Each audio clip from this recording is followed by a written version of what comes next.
Sea alabado Jesucristo y María su Santísima Madre, bienvenidos a Conservando la Fe. Hoy vamos a continuar explicando la Santa Misa tradicional.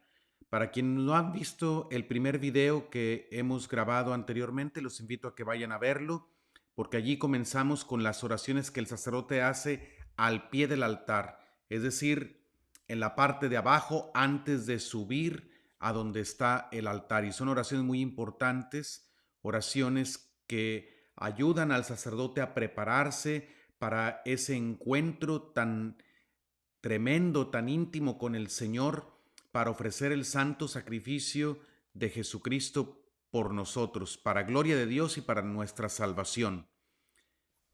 Esas oraciones lamentablemente ya no existen, como muchas otras oraciones que están en el misal tradicional, pero que desgraciadamente ya no se encuentran en el nuevo misal. Por cierto, es importante saber que según estudiosos de la liturgia, gente que son especialistas en este tema, solamente el 13% de las oraciones del misal tradicional sobrevivieron intactas en el misal nuevo. Solo el 13%, imagínense, prácticamente estamos hablando de otro misal. Otras oraciones fueron retocadas y otras fueron simplemente eliminadas. Pero bueno, pues les invito a que vayan a ver ese primer video para que vean lo que la iglesia pedía que el sacerdote hiciera antes de subir al altar. Y claro que esas oraciones no solamente ayudan al sacerdote, sino que también ayudan a todos los fieles que están participando allí, porque los fieles pueden seguir esas oraciones, pueden interiorizarlas, pueden hacerlas propias, teniendo su misal bilingüe a la mano, que es lo que mucha gente hacía en la misa tradicional. Eso es muy recomendable, el poder estar los fieles ahí en la misa con su misal bilingüe, meditando las oraciones que el sacerdote va haciendo. Y no se tiene que ir al mismo ritmo que el sacerdote. Hay gente que por alguna razón no está habilitada para contestar en latín la misa al sacerdote. Hay quien tampoco incluso está suficientemente ambientado en la misa tradicional como para ir siguiendo todos los pasos en el misal y no perderse con lo que está pasando enfrente de la misa. Eso toma tiempo y hay que tener paciencia. Pero la ventaja es que en la misa tradicional los fieles, como ya lo he mencionado, no tienen la obligación de responderle al sacerdote. Solo el acólito o los acólitos tienen obligación de hacerlo, pero los fieles tienen mayor libertad. Su participación activa, que es mejor traducida como empeñada, porque ya lo expliqué, la palabra latina es actuosa participatio, que se tradujo como participación activa, pero sería mejor traducir como participación empeñada. La participación de los fieles en la misa tradicional es un esfuerzo interior de contemplación y de oración, concentrándose en los cuatro fines de la misa, que son adorar, dar gracias, pedir perdón y suplicar por nuestras necesidades espirituales y materiales. Los fieles pueden ir meditando las oraciones del misal, aunque no sea al mismo ritmo que las dice el sacerdote, y no están obligados a agotar todas las oraciones de la misa. Un ejercicio muy bueno que pueden hacer los fieles en la misa tradicional es tomar el misal e irse a su ritmo personal, meditando en las oraciones que están allí, interiorizándolas, deteniéndose en aquellos pasajes que les llamen más la atención, que toquen más su corazón, haciéndolo suyo, repitiéndoselos a Dios, aunque no alcancen a hacer todas las oraciones del misal. El que lo tiene que hacer es el sacerdote, porque él es el que está ofreciendo el sacrificio. Los fieles se unen su oración a lo que está haciendo el sacerdote en el altar, pero pueden ir en un tiempo distinto, pueden ir a un ritmo diferente del sacerdote. Muy bien, pues una vez que se hacen las oraciones al pie del altar, que el sacerdote ya está arriba, en la misa solemne o en la misa cantada viene la incensación del altar. No en todas las misas se usa el incienso. En las misas que se llaman rezadas, en las que prácticamente no hay canto, por eso se llaman así, el sacerdote no inciensa el altar. Pero cuando hay una misa solemne en la que está el sacerdote, el diácono y el subdiácono, o una misa cantada que se asemeja un poco en la solemnidad a la misa solemne, solamente que en la misa cantada está el sacerdote que ofrece el sacrificio sin la asistencia del diácono y del subdiácono. Bueno, cuando se procede a incensar, aquí estamos tomando como base este libro de Don Prosper Guéranger, que explica la Santa Misa. Ya hablé sobre quién era este personaje, uno de los iniciadores del movimiento litúrgico original, que no buscaba cambiar los ritos de la misa ni los ritos de la liturgia, sino que buscaba que la gente estuviera mejor instruida para que pudiera beneficiarse más al participar en estos ritos. Por eso él escribe este librito, que aquí ustedes van a verlo al revés, porque yo tengo la cámara en modo espejo, así se me facilita más grabar el programa, pero en este libro, Don Prosper Guéranger nos ayuda a entender mejor cada parte o cada oración de la misa. Y de lo que él escribe yo les estoy compartiendo en estos videos. Sobre la incensación primera del altar dice lo siguiente: el altar representa a nuestro Señor Jesucristo y las reliquias de los santos representan a los santos que son miembros de Cristo.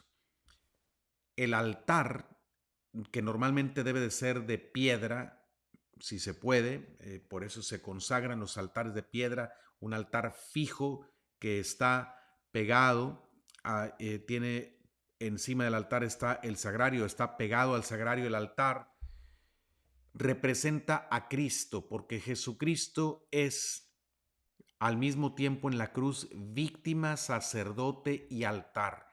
Él es el que ofrece el sacrificio en la cruz. Él es el sacerdote, pero es también la víctima, y Él es el altar, porque Él no necesita una piedra para ser sacrificado. Él es la roca firme, la piedra angular, la piedra que desecharon los constructores y se ha convertido ahora en la piedra angular. El altar representa a Cristo y en el altar hay reliquias incrustadas, esa es la tradición católica, reliquias de santos, y los santos que están allí, cuyas reliquias están allí en el altar, representan a todos los santos que están en el cielo, que son miembros del cuerpo místico de Cristo, los miembros más eminentes, porque ya están en la gloria del cielo. Continúa diciendo Don Próspero: porque los santos que le hacen compañía en la gloria deben estar unidos con él en el altar, que viene a ser su genuina representación. Si el altar representa a Cristo, Cristo debe estar acompañado de sus santos, porque en el cielo los santos ya no se separan de él. Desde que estaban en la tierra son miembros de su cuerpo místico, pero en la tierra todavía estamos expuestos nosotros los bautizados al pecado. Podemos caer en la tentación, incluso si no nos cuidamos, si no cuidamos nuestra vida espiritual, podemos perder la salvación eterna. Pero los santos del cielo ya no pueden separarse de Cristo, y este misterio se refleja en la liturgia, en el altar que lo representa a Él y en las reliquias de los santos que están incrustadas en el altar. Continúo leyendo. Según el Levítico, el empleo del incienso para el culto del Señor se remonta a época muy remota. En el libro del Levítico se menciona también este uso del incienso. Y este producto natural se eleva sobrenatural por la bendición que en la misa recibe del sacerdote. Cuando los acólitos le llevan el incensario al sacerdote con un recipiente que se llama la naveta, en el que contiene el incienso, el sacerdote hace la señal de la cruz sobre el incienso y dice esta oración: Abilo benedicaris in cuis honorem cremaveris, que seas bendecido por aquel en cuyo honor vas a ser quemado. Así se bendice el incienso.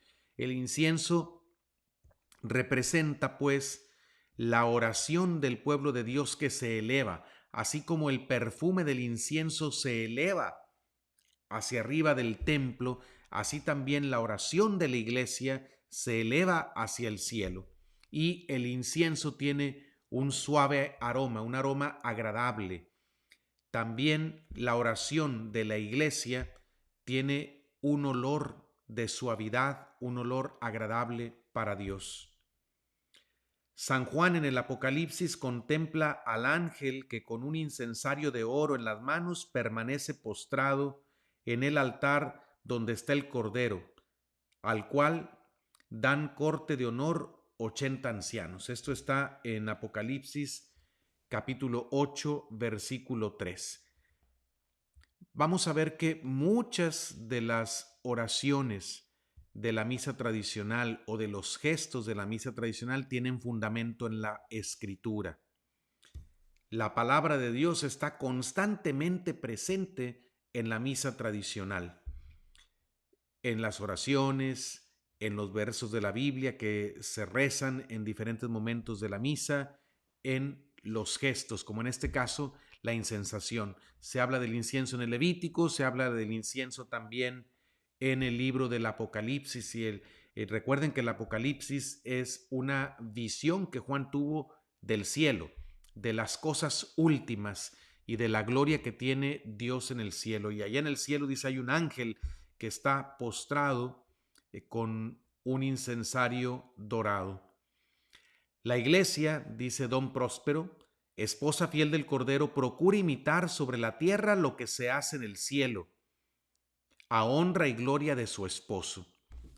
Lo que hacen los santos y los ángeles en el cielo, la iglesia trata de imitarlo aquí en la tierra, porque la liturgia terrena es una participación para nosotros, los seres humanos que estamos en la vida mortal, de la liturgia del cielo, de la alabanza que le rinden a Dios los ángeles y los santos, principalmente la Santísima Virgen María. Acostumbra la iglesia a exponer sobre el altar imágenes y reliquias de santos que son incensadas también. Esto es costumbre muy católica, como ya expliqué en un video anterior. Normalmente, arriba del sagrario, en el fondo de la iglesia, había un retablo en el que estaban las imágenes de muchos santos, porque ese retablo representa el cielo. Los santos nos ven del cielo y ellos rezan por nosotros desde el cielo y nosotros nos unimos a la alabanza que los santos le dan a Dios en el cielo. Por eso también las imágenes de los santos que están sobre el altar, no se inciensan todas las imágenes de un retablo, sino solo aquellas que están sobre el altar en el que se está celebrando la misa. Después viene un verso de la escritura que el sacerdote dice, que se llama el introito. El sacerdote se mueve del centro del altar al lado derecho, viendo nosotros de frente al altar. El sacerdote se mueve al lado derecho del altar, que ese lado se llama el lado de la epístola. Lo vamos a explicar en otro video posterior por qué se llama así. Pero allí va el sacerdote a ese lado y dice un verso de la escritura que normalmente está tomado de los salmos, que se llama introito.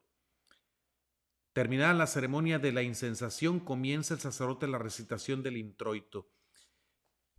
En tiempos antiguos el sacerdote no rezaba ese versículo, sino que mientras el sacerdote entraba, el coro cantaba todo un salmo completo. Era un canto más largo que acompañaba la entrada del sacerdote hasta el altar, porque en ese tiempo más antiguo no existían todavía las oraciones al pie del altar. Ya les he explicado también que la misa tradicional se fue elaborando paulatinamente, con mucho cuidado por parte de la iglesia, se fue embelleciendo cada vez más la acción más sagrada y el acto de culto más grande que tiene la Iglesia para nuestro único Dios vivo y verdadero.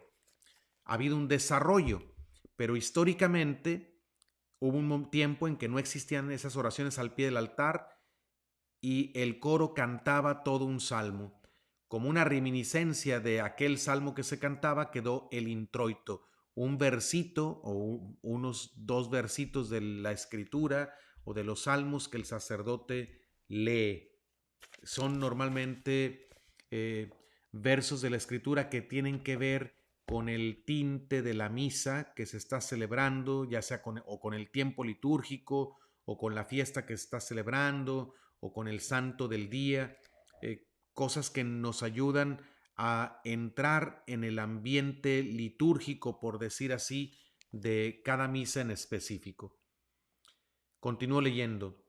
La costumbre de hacer recitar el sacerdote estas diferentes partes que acompañan la celebración del sacrificio se ha establecido al mismo tiempo que el uso de las misas rezadas. Hubo un tiempo también más antiguo en que la mayoría de las misas eran cantadas.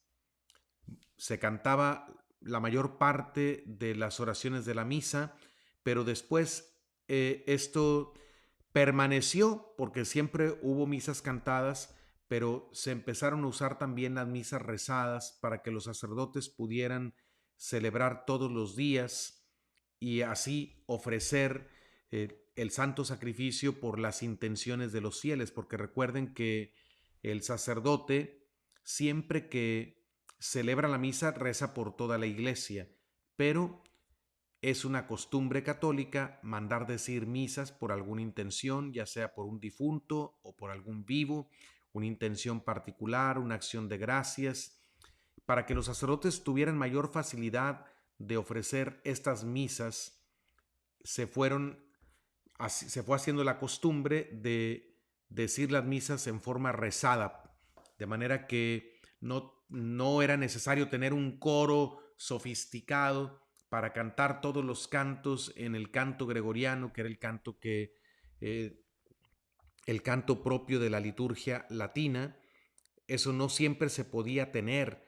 Había muchas comunidades, imagínense ustedes, comunidades rurales, comunidades pequeñas, a veces los sacerdotes estaban itinerantes, estaban viajando y de esta manera podían celebrar la misa rezada en un modo más sencillo, pero siempre muy reverente.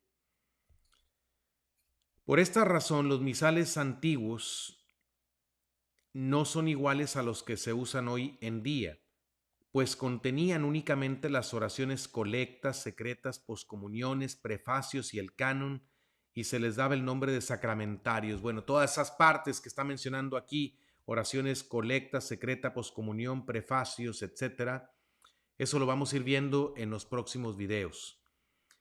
Pero por decir así, los abuelitos de los misales se llamaban los sacramentarios, que por cierto eran copiados a mano. Esto es importante porque luego vamos a ver cómo hubo algunas pequeñas variantes.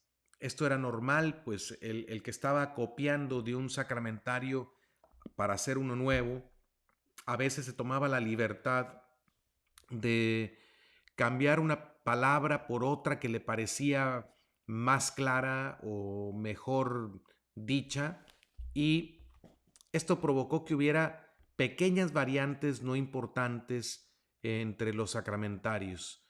Cuando viene eh, el Concilio de Trento, manda que se revise el misal y San Pío V hace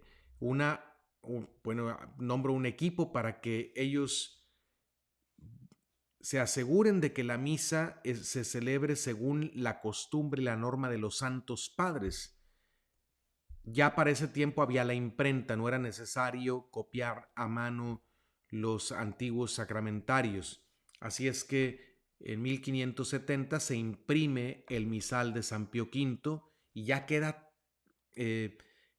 todo codificado, haciendo a un lado esas pequeñas variantes que había en los tiempos más antiguos cuando los sacramentarios se escribían a mano, de forma que todos los sacerdotes en todos los lugares de la Iglesia Latina tenían que celebrar la misa ya o podían ya celebrar la misa de la misma manera siempre.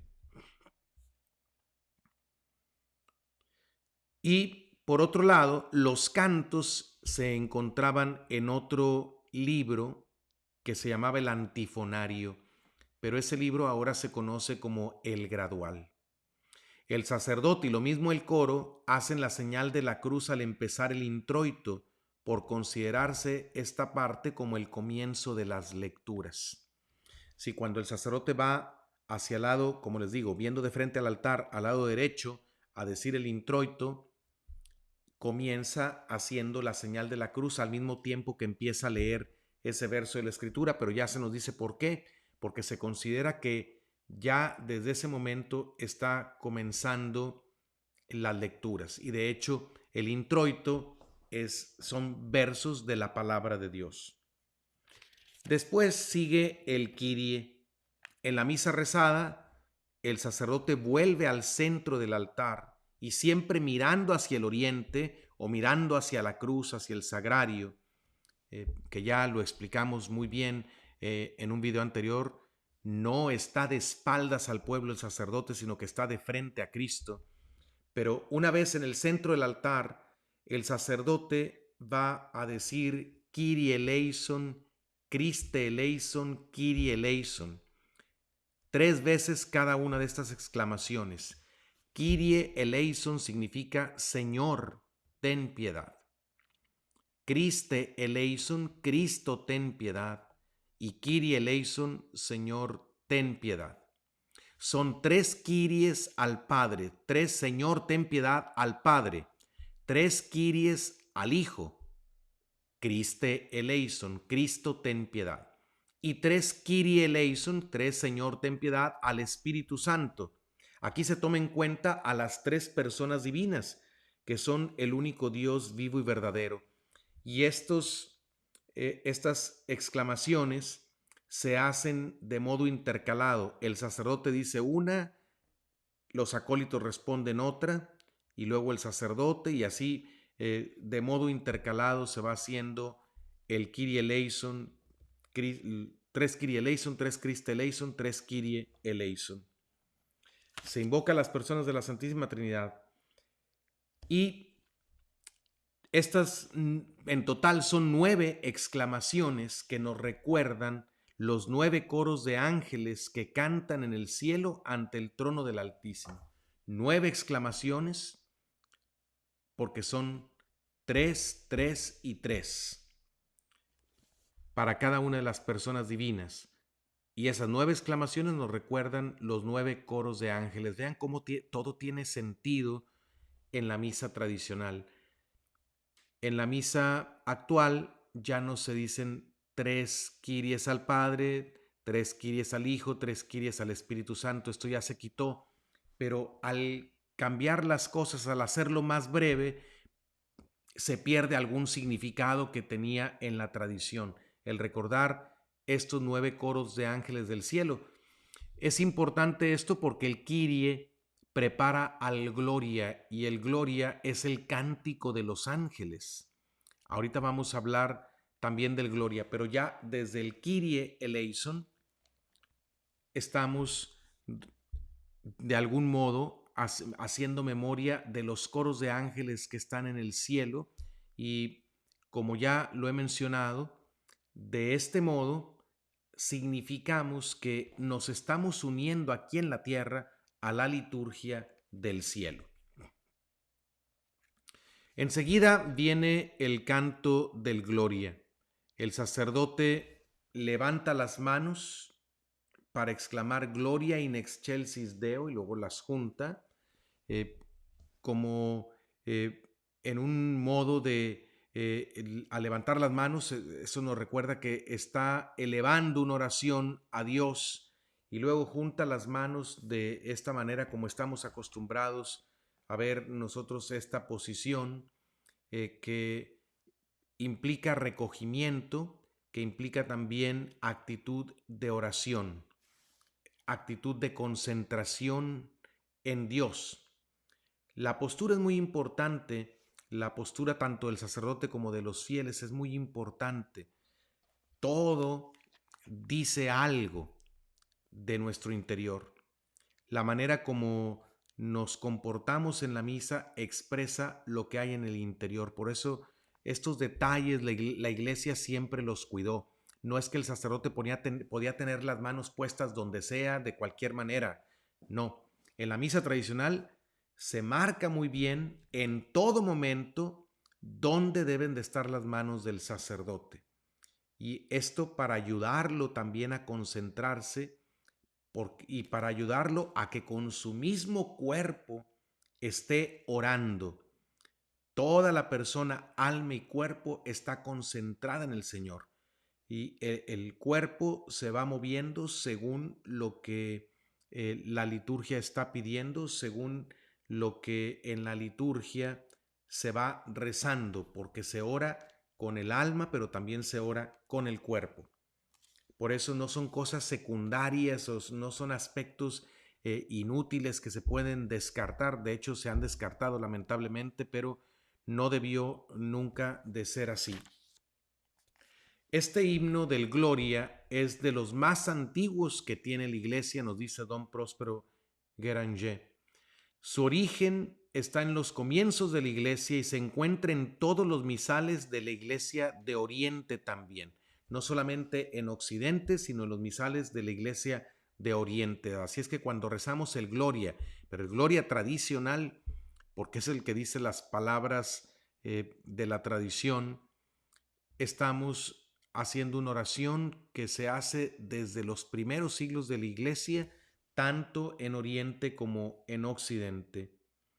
Todo el Gloria es una constante aspiración y un ardiente anhelo de los fieles. Es la iglesia que se une a la alabanza de los ángeles, porque así comienza esta oración con la alabanza de los ángeles, y luego la iglesia continúa alabando, bendiciendo, glorificando a su único Dios vivo y verdadero.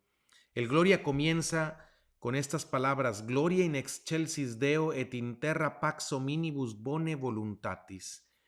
Gloria a Dios en las alturas y en la tierra paz a los hombres de buena voluntad.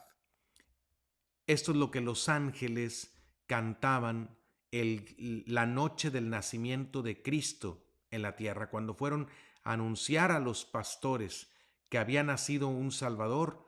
Cantaron ese himno: gloria a Dios en el cielo y en las alturas, y en la tierra paz a los hombres de buena voluntad. Hasta aquí llegan las palabras de los ángeles. De aquí en adelante la iglesia continúa, la iglesia prolonga, extiende a ese himno angélico y se desborda en un acto de alabanza y de alegría, porque está ante su Dios y Señor. Luego vienen estas expresiones: laudamus te, benedicimus te, adoramus te, glorificamus te. Te alabamos, te bendecimos, te adoramos, te glorificamos. Es una alabanza al Dios uno y trino, pero luego va a referirse a cada una de las personas divinas. Gratias agimus tibi, propter magnam gloriam tuam. Te damos gracias por tu grande gloria. ¿Y por qué tenemos que darle gracias a Dios por su gloria? Porque Dios ha usado su gloria para salvarnos a nosotros. Don Próspero nos explica que la gloria mayor de Dios es la encarnación, ese misterio que supera todo nuestro entendimiento. El Hijo de Dios eterno se hace Hijo del hombre, se hace carne por nosotros, asume la naturaleza humana, sin dejar de ser Dios, comienza a ser hombre, con un cuerpo y un alma humanos. El cuerpo, ya sabemos, lo toma de el seno purísimo de la Santísima Virgen María. Así es que Ese misterio de la encarnación es el misterio de la gloria de Dios. Y Dios se ha encarnado, el Hijo de Dios se ha encarnado para nuestro beneficio. Por eso le damos gracias a Dios por su inmensa gloria, porque con gloria, con poder, ha actuado para venir a ayudarnos a nosotros que estábamos tan necesitados de su gracia y de su ayuda. Domine Deus Rex Celestis Deus Pater Omnipotens.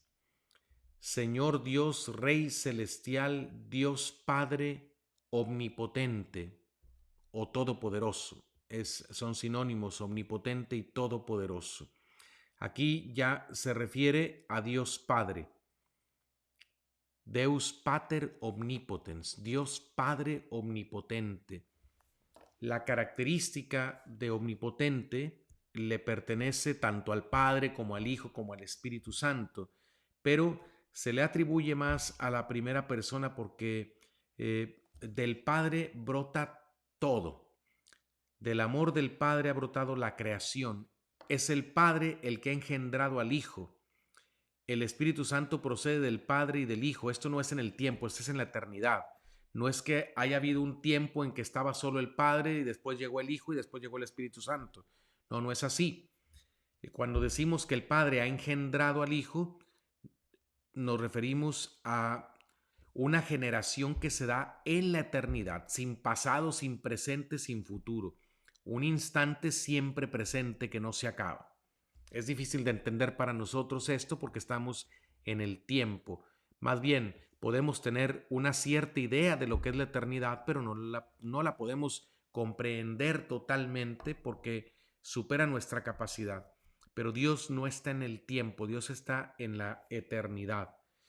Todo procede del Padre. En la Trinidad, el Hijo procede del Padre por generación, el Espíritu procede del Padre y del Hijo también. Luego la creación procede de la voluntad creadora de Dios Padre. Aunque el Hijo también es creador y por supuesto que el Espíritu Santo, atribuimos la creación como una obra del Padre porque el Padre es el principio de todo. Por eso se alaba primero al Padre, Dios Padre omnipotente, todopoderoso. La Iglesia se dirige aquí principalmente al Padre. Enseguida vuelve sus alabanzas hacia su esposo, o sea, hacia la segunda persona de la Santísima Trinidad, que es el Hijo. Y dice lo siguiente: Domine Filii Unigenite, Jesu Christe, Señor Hijo Unigénito Jesucristo, Domine Deus Agnus Dei Filius Patris, Señor Dios, Cordero de Dios, Hijo del Padre. La Iglesia, dice don Próspero, busca todos los títulos que mejor pueden convenir a su esposo. Lo llama Señor. Es también Señor como el Padre. Al Padre lo había llamado Señor, Domine Deus Rex Celestis Deus Pater Omnipotens. Domine significa Señor. La Iglesia llama Señor al Padre, ahora llama Señor al Hijo. Domine Deus Agnus Dei, lo llama Dios también. El Jesucristo es Dios, no es un simple profeta que fue enviado por el Padre, sino es el mismo Hijo de Dios. Por eso, Domine Deus, Señor Dios, Agnus Dei, Cordero de Dios. Esto nos recuerda las palabras de Juan Bautista cuando presenta a Jesucristo ante los demás. Dice: este es el Cordero de Dios que quita el pecado del mundo. Y ese título de Cordero hace referencia al sacrificio. Es el Cordero que tiene que ser sacrificado. Como en el Antiguo Testamento se sacrificaba el Cordero Pascual y se tuvo que usar aquella noche de la liberación de Egipto, la sangre del Cordero sacrificado se tenía que usar para pintar las puertas, para marcar las puertas de las casas de los judíos, para que no entrara allí el ángel exterminador a matar a los primogénitos. Así, la sangre de Jesucristo que es el Cordero de Dios, el verdadero Cordero del cual aquel Cordero de la Pascua judía era solo una figura. Esa sangre de Jesús se convierte en el signo de nuestra salvación. Y cuando recibimos los beneficios de la sangre de Jesucristo, quedamos salvados de el ángel exterminador, es decir, quedamos salvados de ir al infierno, de la condenación eterna, del castigo eterno que merecemos por nuestros pecados, porque somos purificados por la sangre de Cristo. Así es que la expresión Agnus Dei nos recuerda ese significado redentor o ese valor redentor que tiene Jesucristo para nosotros. Domine Deus Agnus Dei Filius Patris, Hijo del Padre. Aquí queda clara también la relación que tiene Jesús con la primera persona de la Santísima Trinidad. Él es el Hijo del Padre, el Hijo único. Con estos títulos, la Iglesia se propone alabar y exaltar a su esposo que es Cristo.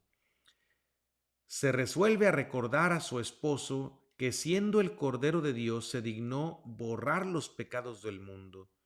Por eso la expresión qui tollis peccata mundi, tú que quitas el pecado del mundo, miserere nobis, ten misericordia de nosotros. La Iglesia, después de mencionar esos títulos de Jesucristo, ahora pide misericordia. Tú que quitas el pecado del mundo, tú que eres el Cordero que quitas el pecado del mundo, y esto claro que lo tomó de las palabras de San Juan Bautista. Miserere nobis, ten misericordia de nosotros, porque has venido a quitar nuestro pecado. Lávanos con tu sangre, ten misericordia de nosotros. Pidiendo la primera vez misericordia y añadiendo la segunda que se digne prestar atención a las súplicas de su esposo. Una vez más dice, qui tollis peccata mundi, que quitas el pecado del mundo, suscipe deprecationem nostram, recibe nuestra súplica. Recibe nuestra súplica.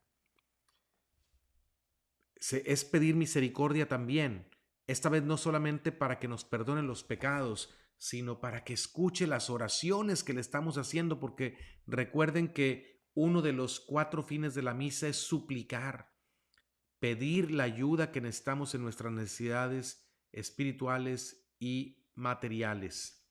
Por eso en el Gloria se dice esta expresión, qui sedes ad dexteram Patris, tú que estás sentado a la derecha del Padre. Esto nos recuerda el misterio de la resurrección y la ascensión al cielo. Jesucristo subió a los cielos después de haber muerto verdaderamente, de haber sido sepultado, de haber verdaderamente resucitado de entre los muertos. El Señor asciende nuevamente al cielo de donde había bajado, nada más que cuando bajó era solamente el Hijo de Dios.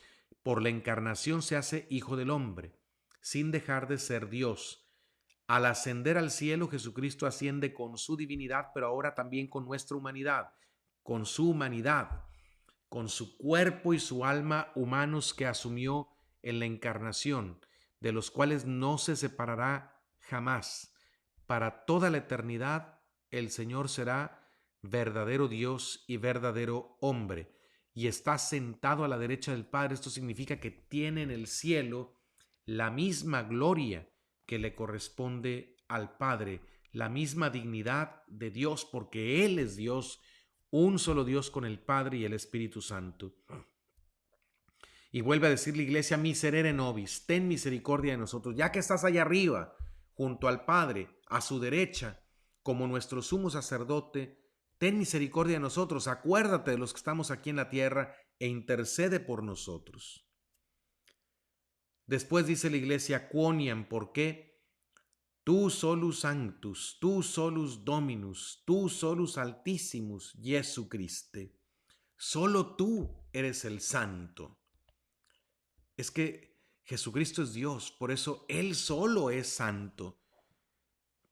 Todo lo que llamamos santo, empezando por los santos del cielo, la Virgen María, otros santos que ya están en la gloria de Dios, o todo lo que queda santificado aquí en la tierra, nosotros por los sacramentos, las cosas sagradas, todo lo que es santo recibe la santidad de aquel que tiene la santidad como cualidad propia, de aquel a quien pertenece la santidad o de aquel quien es la santidad misma, que es Cristo. Por eso, solo Él es santo. Tú solus Dominus, solo tú eres el Señor, no hay otro. Señor aquí tiene el significado de Dios, solo tú eres Dios. Y aquí, claro, no excluimos, como ya lo he mencionado, al Padre y al Espíritu Santo, pero lo reconocemos a Jesús como el Dios, el único Dios verdadero. Tú, solus Altísimo, solo tú eres el Altísimo. Jesús Cristo. Jesús Cristo. Y recuerden que ese nombre también tiene significado. Jesús quiere decir Yahvé salva y Cristo quiere decir el ungido. Al juntar ese nombre Jesucristo, estamos diciéndole que Él es la salvación que Yahvé, el único Dios verdadero, el mismo Dios de Abraham, de Isaac y de Jacob, nos da. Es el mismo Dios del Antiguo Testamento que prometió salvar la humanidad y que efectivamente nos salva en la persona de Jesucristo.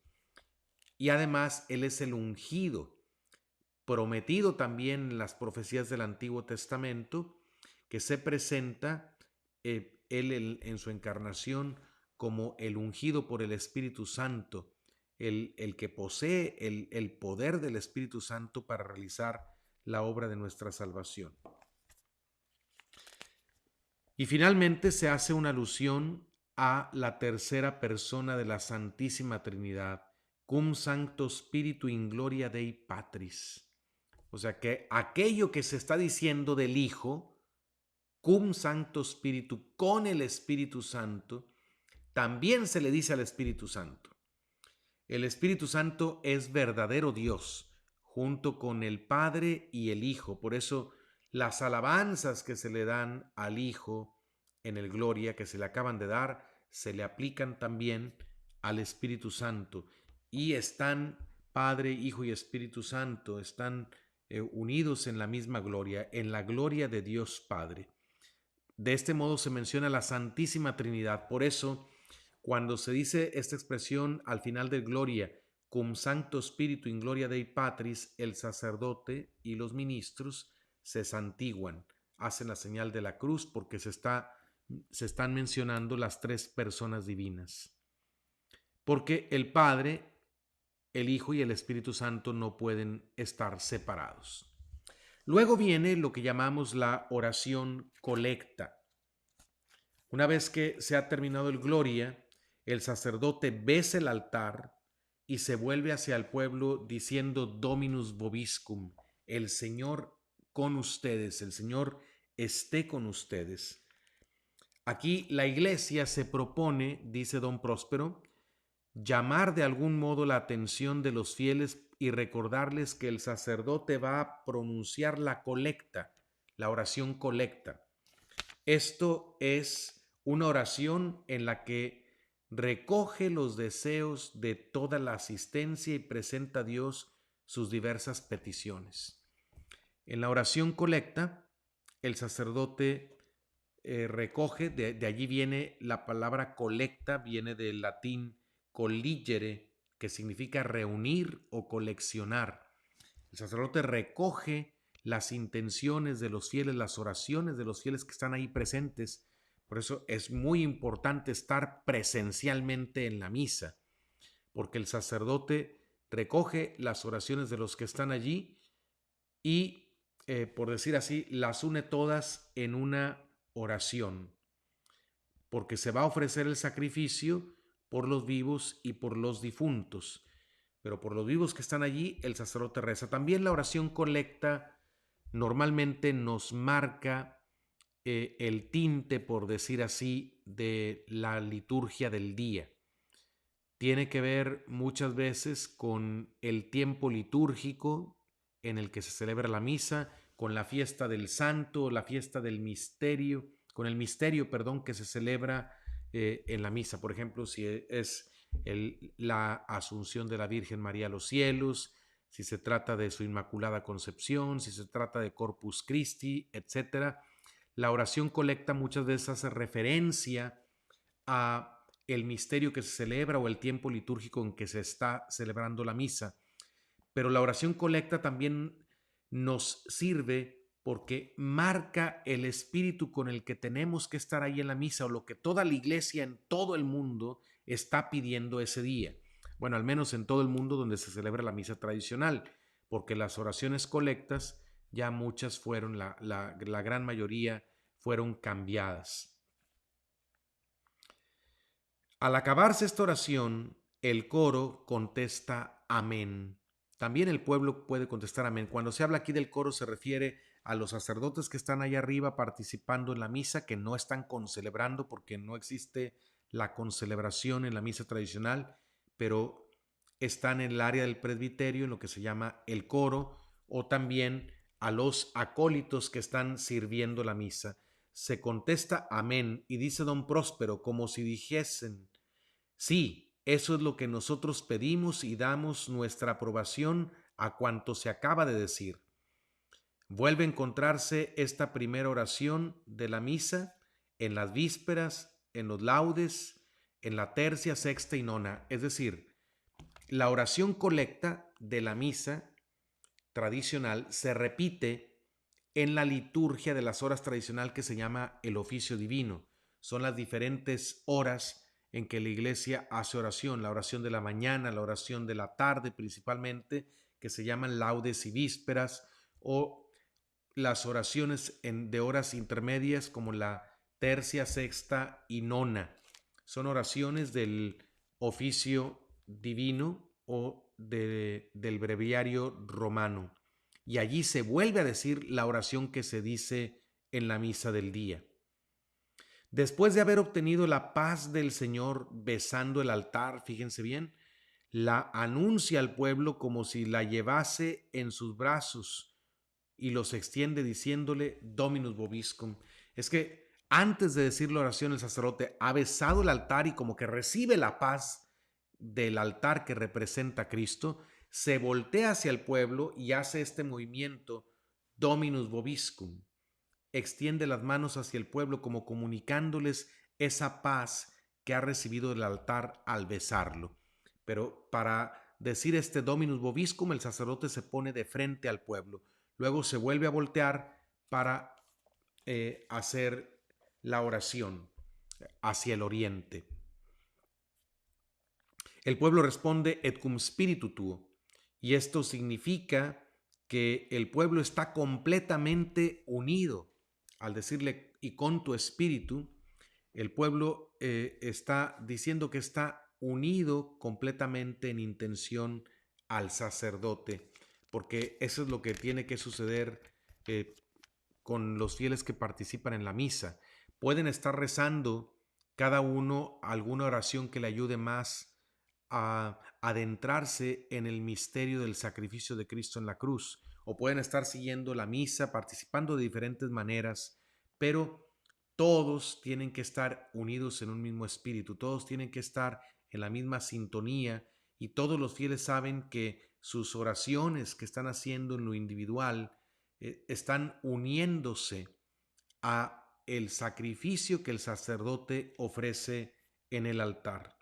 Y así, por el sacrificio que se ofrece, las oraciones de los fieles tienen un valor agradable para Dios.